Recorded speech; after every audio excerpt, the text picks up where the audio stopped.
그때 얼마나 예수님 기뻐하셨어요. 그런 것처럼 그렇게 우리가 얘기해드리면 주님이 얼마나 기뻐하셨어요. 그러니까 이걸 놓칠 수가 없는 거예요. 저는 이 노래의 제일 백미라고 생각을 하거든요. 안녕하세요. 마흥라이츠입니다. 오늘 만나볼 찬양은 지난번에 한 거는 My Heart Your Home이었는데 좀 이제 시간이 좀 지난 찬양 아니겠습니까? 언제인지는 모르겠지만 근데 오늘 좀 따끈따끈한 찬양을 가져왔습니다. 비교적. 무엇입니까? Waymaker. Waymaker. 네. 세기를 만드시는 분, 큰 기적을 행하시는 분. Waymaker 갖고 왔는데 번역하면서 제일 이제 핫 이슈인 이슈가 있습니다. 뭐죠? 그것은 바로 2인칭. 오, 네. 맞아요. 2인칭의 이슈가 한국이랑 미국이 제일 다른.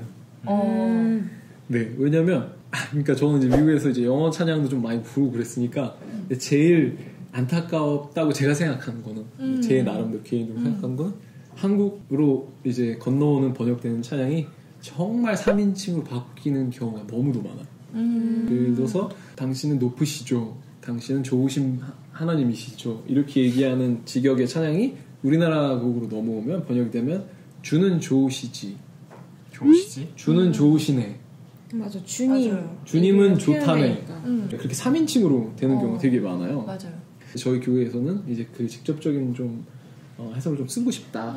저는 2인칭의 선택을 너무 하고 싶어요. 왜요?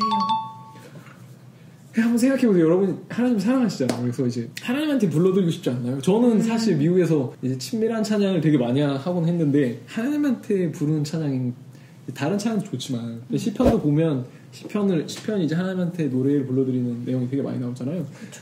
시편도 보면은 이제 하나님한테 막 이야기를 하다가 이제 돌아서서 사람들한테 하나님을 찬양하자, 하나님 이런 분이시다 이랬다가 다시 하나님 보고 또 하나님 그러시면 이제 이렇게 하는 것처럼 사람들한테도 얘기하면서도 하나님 높일 수도 있는 거고 또 하나님한테 직접 얘기하면서도 하나님을 높일 수도 있는 거고. 근데 이제 저는 그것 중에서 이 2인칭은 정말 글쎄요, 저는 그게 더 좋아요.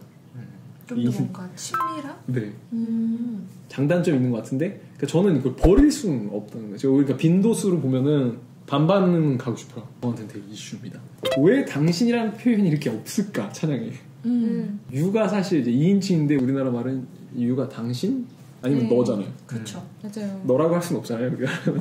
그렇죠. 보면 사실 저도 생각해봤는데 엄마를 놓고 얘기하면 엄마 이만저만 해요 저번 라고. 때부터 이제 엄마에 대한 네, 그러니까 아빠 이만저만 해요 이렇게 이렇게 하잖아요. 네. 근데 당신이라고는 말을 안 하는 거죠. 그러네. 어머니한테. 네. 근데 그러니까 어떻게 엄마라는 보면 걸 부르고. 네. 그래서 어떻게 보면 앞에가 주님이라고 시작을 해도 이렇게 마무리가 뭐뭐 해주세요? 라고 말했으면 저는 이렇게 1대1이 되는 것 같고요. 아, 좋은 표현이에요. 네. 근데 뭐뭐 하시네라고 엄마 밥 하시네. 갑자기 엄마를 불렀다가 아니었나? 이런 느낌이 좀 드는 것 같아요. 그러니까 너무 예리한 포인트를 해주셨어요. 제가 이제 번역을 이제 이 교회에서 몇 년 동안 하면서 많이 느낀 게 이제 주님이라고 표현하면서도 이 끝에 요라든지 그런 걸 쓰면은 이제 생각하기에 따라서 부르는 사람이 내가 주님한테 부르고 있다라고 할 수 있어요. 지금 엄마라고 한 것처럼. 엄마 나 뭐뭐 했어요. 근데 엄마한테 얘기하는 거잖아요. 근데 엄마는 사실 인칭이 아니잖아요. 근데 우리가 그냥 그렇게 알아듣는 거잖아요. 그렇죠. 그러니까 우리나라 화법에는 그런 게 있는 것 같아요. 근데 있잖아요. 그거는 생각하기 나름이에요. 주님은 여기 운행하세요. 주님이라고 부르고 주님은 여기 운행하세요라고 하면 주님한테 하는지 알겠는데 이제 가사가 만들다 보면 음절에 한계가 있잖아요. 그렇죠. 그렇게 되면은 안 맞아요, 내용이. 그러니까 이제 주님이라고 부르는 거 빼잖아요. 그리고 주님은 여기 운행하세요. 그러면 제가 옆 사람한테도 주님은 여기 운행하세요 이렇게 할 수도 있는 거잖아요. 그러니까 되게 재밌는 현상이 일어났어요. 제가 그걸 한번 해보니까 무슨 현상이 일어났냐면 저는 하나님한테 얘기하는 것처럼 썼거든요, 번역을. 근데 여기 부르시는 분은 우리한테 네, 우리끼리 얘기하는 걸로 또 되는 거예요. 네, 그러니까 같이 예배를 드리는데 다른 대상을 향해 뭐 그래도 예배 드리는 거라고 얘기할 수 있으니까. 근데 이제 저는 좀 그것보다 우리가 정확히 뜻을 알고 하나로 좀 모아졌으면 네, 그런 생각을 너무 했어요. 그러다 보니까 이제 당신이라는 걸 꼭 써야 되는 경우가 되게 많더라고요. 우리나라는 당신이라는 뜻도 3인칭으로 쓰잖아요. 네, 여보 당신. 사람들한테 그래서 약간 제가 이런 느낌이죠. 당신께서. 제가 검색을 해봤습니다. 국어사전도 찾아왔는데 네. 여러 가지 뜻이 있어요. 1번은 듣는 이를 가리키는 2인칭 대명사. 존칭인지 아닌지는 얘기는 안 나왔어요. 2번은 부부 사이에서 상대편을 높여 이르는 2인칭 대명사. 자, 부부 사이는 괜찮다는 거죠. 아, 그러면은 이제 부부 사이는 괜찮으니까 보통 이제 예수님과 우리의 사이를 신랑과 신부로 많이 보니까 그러면 예수님한테는 써도 되나? 뭐 이제 이런 생각을 제가 해봤습니다. 하여튼 그런 생각을 하다가 이제 3번 또 보면 이제 문어체에서 상대편을 높여 이르는 2인칭 대명사.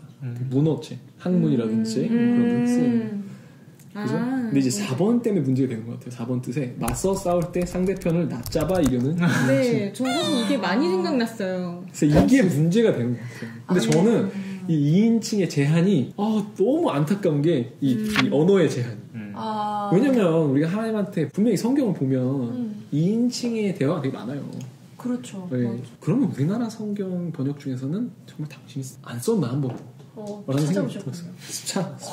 공동 번역 전부 당신이 쓰셨어요. 와. 그래서 제가 시편 119편 4절 보시면 당신은 계명들을 내리시고 온전히 그대로 살라 하셨으니 당신 뜻을 어기지 않고 꿋꿋하게 살도록 해주소서. 자, 당신한테 얘기하는 거잖아요. 그렇죠. 그냥 그거를 그대로 개역개정에 보면 주께서 명령하사 주의 법도를 잘 지키게 하셨나이다.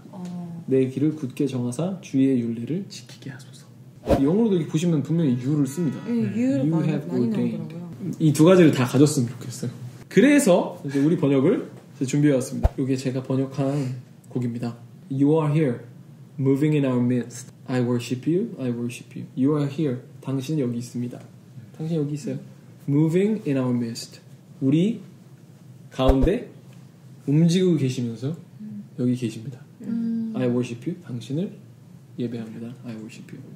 You are here. 또 여기 있습니다. 강조하는 거죠. 여기 계신다는 거죠. 그 다음에 working in this place. 여기서 일하고 역사하시는 거죠. 이제 working은 어떻게 보면 일한다라고 하지만 이제 하나님의 일을 하시는 거니까 역사하신 in this place. 이 장소에서 I worship you. 후렴이 maker라고 얘기하면 ER 붙이면 뭐뭐 하는 사람 이렇게 되잖아요.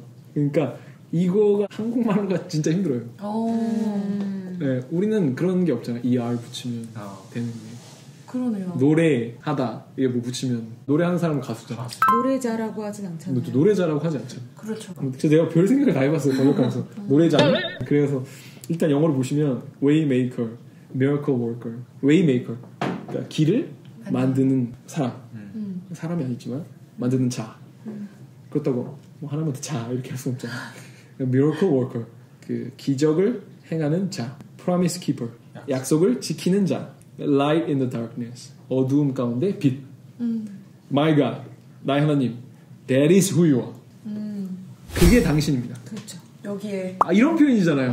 그러니까 이게 영어로 보면, 그러니까 우리가 사랑 표현을 한 때 있잖아요. 제가 이제 찬양할 때 사랑 표현으로 많이 얘기하는데, 진짜 우리가 사랑하는 사람한테 얘기할 때, 너는 항상 이렇게 하는 사람이고, 이렇게 하는 사람이고, 장점을 얘기해주면서, 그렇죠. 그게 너야.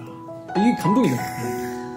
그죠? 그러니까 이게 그런 표현인 거예요. 영어로 보면. 기똥찬 표현인데. 그렇죠. 하나님한테 고백을 하면서 그러니까 어떻게 보면 찬양의 제일 중심 아닐까 싶어요. 저는. 하나님 어떤 분이신지 진수네요. 진수. 그 찬사를 막. 그러니까 그 있잖아요. 베드로가 한 것처럼 주는 살아계신 그리스도요, 살아계신 하나님 아버지, 하나님의 아들이십니다. 그때 얼마나 예수님 기뻐하셨어요. 그런 것처럼 그렇게 우리가 얘기해드리면 주님이 얼마나 기뻐하셨어요. 그러니까 이걸 놓칠 수가 없는 거예요. 저는 이 노래의 제일 백미라고 생각을 하거든요. 세기를 만드시는 분, 큰 기적을 행하시는 분, 바로 그게 당신이죠. 딱 이렇게 주는 약속을 이루시는 분, 어둠 속에 빛이 되신 분, 바로 그게 당신이죠. 브리지로 가면은 영어로 보면 That is who you are를 계속 반복해요. That is who you are 이렇게. 그게 당신이죠. 계속 내가 그게 당신이죠. 그게 당신이죠. 그게 당신. 너무 좋아하시겠는데? 이렇게 하는 거잖아요. 이렇게 쓴 거란 말이에요, 원작자가. That is who you are. Yeah. That is who you are. 침새 넣으면서. 약간, That is who you are. Yeah. 뭐 이런 게 있어요. 네. 유남생님 하나씩 나와주고. 문화적인 건 있는데, 한국 문화는 또 이제 그렇지 않아서, 맞아요. 제가 중간에 나의 하나님을 꼈습니다. 그래서 그게 당신이죠. 나의 하나님. 나의 하나님. 그게 당신이죠. 한 번 다시 리마인드하고 하나님 한번 리마인드하고 이렇게 하면 좋지 않을까 해갖고 이제 나의 하나님을 이렇게 넣었습니다. 그래서 이렇게 번역을 했거든요. 네, 이제 저희가 또 한번 노래를 이제 영어로도 부르고 이제 한국말로도 이렇게 부르는 영상을 준비를 했거든요. 그걸 한번 들어보시고 제가 계속해서 말씀드리지만 그 의역되는 번역은 또 의역되는 대로의 어떤 또 장점이 있고 의도가 있는 거고 직역되는 건 또 직역 나름대로 그런 게 있는 거고 우리가 이렇게 찬양 안에서 여러 가지 풍성함을 같이 누리면 좋을 것 같습니다. 네. 오늘은 근데 뭐 하나도 안 드셨네요. 설명을 너무 잘하셔가지고 배고픔을 네. 잊으셨구나. 그렇구나. 이렇게 우리가 찬양이 풍성해지면 배고픔을 잊을 수도 있잖아요. 맞아요. 사람이 떡으로만 사는 건 아니니까요. 사람이 커피로만 사는 것이 아니라 오늘은 여기까지 하고 다음 시간에 또 좋은 찬양으로 찾아뵙겠습니다. 안녕. 안녕히 계세요.